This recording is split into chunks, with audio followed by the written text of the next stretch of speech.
Квадраттык теңдеме. А x кошулган b барабар 0 түрүндөгү тыгынманы биринчи даражалуу же сызыктуу теңдеме деп атаганбыз. Ал эми теңдеменин даражасы x өзгөрмөсүнүн көрсөткүчү боюнча айтылаары белгилүү.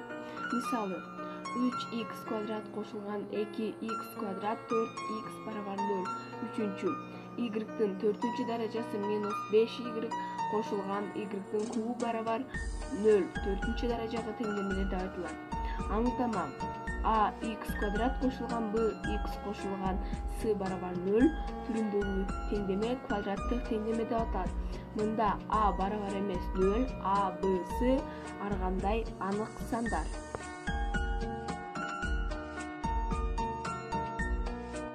Квадраттык теңдеменин тамырларын табуунун формуласы: x биринчи экинчи барабар минус b плюс минус тамыралында b квадрат минус 4ac 2a.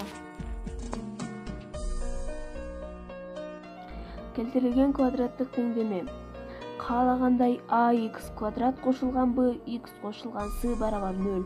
Мында a, b, s, r квадраттык теңдемени анын эки жагын тең a барабар эмес 0 болуп, x квадрат кошулган p x кошулган q барабар 0 түрүндөгү келтирилген квадраттык теңдемеге келтирүүгө болот. Мында x квадраттын коэффициенти a барабар 1.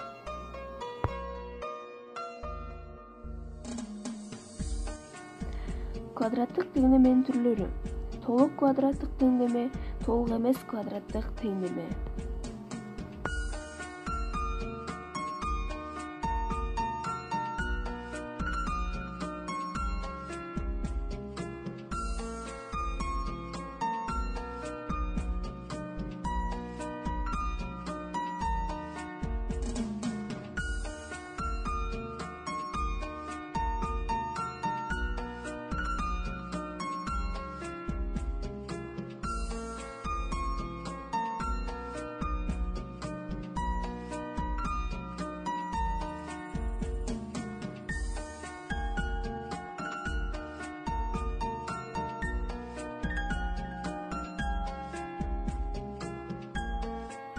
Виеттин теоремасы: x квадрат кошулган p x кошулган g барабар 0 теңдемесинин тамырлары x1 жана x2 болсо, анда x1 кошулган x2 барабар минус p, x1 көбөйтүлгөн x2 барабар g формуласы аткарылат. Башкача айтканда, келтирилген квадраттык теңдеменин тамырларынын суммасы карама-каршы белги менен алынган экинчи коэффициентке, ал эми тамырлардын көбөйтүүнүсү бош мүчөгө барабар.